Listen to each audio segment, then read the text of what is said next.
دنياك ما دامت لابو زيد وذياب. شلونك غريب؟ والله ماني منيح يا معلم. ايوه، ان شاء الله تكون تربيت بهالليله اللي نمت عند غازي افندي. لسه ما تربيت يا معلمي. والله انا قلت لحالي انه يمكن مشي الحال. ما مشي الحال والله يا معلم، بدي لسه كم يوم تربايه. شو قصدك ما تربيت ولاد؟ يعني بدي اتربى منيح، بدي كم يوم والله يا غازي افندي. نعم. شايف يا ابو عامر شو عم يحكي شغيلك؟ غازي افندي، انا برايي تخليه عندك كم يوم لحتى هالراس يتكسر مشان ما بقي يعيد ابن بشر عيلين يا عم، عيلين جاكم ولدين يا عم. ولدين يا عم. الله اكبر، كرمك يا رب. ولدين يا عم. ادويري والله ادويري. دكتور، الرعيان اذا جايينك وحاملين سلاح فيش مزح، بدهم يقوصوا. وشو عملتوا؟ كيف قدرتوا تهربوا منه؟ لا، نحن نهرب مش هيك؟ وشلون نحل الموضوع سلمية؟ كيف بدك اياه ينحل يا دكتور؟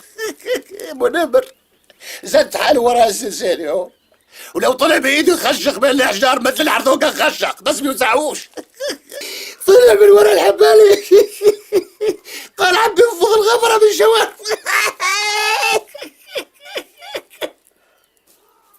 وك حاجة تبحلق بسناني يا زلمة، مش قادر افتح حلقي بسببك. تواخذنيش لو عم يكون نايف مي عادي كمان. طيب المهم يعني مرت على خير بدون ما حدا انقتل؟ لا الحمد لله، بعرفش اذا من الريال حدا مات من الخوف مني، بعرفش، اما نحن سلمنا.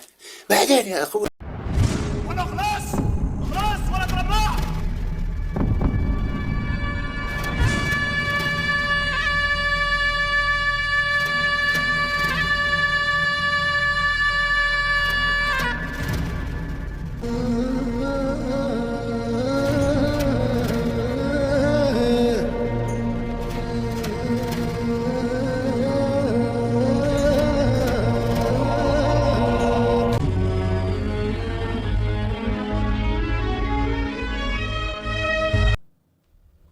لا سلام لعدو الله يا ابن عمرو، ان ابن عديس ومن معه قتلته امير المؤمنين.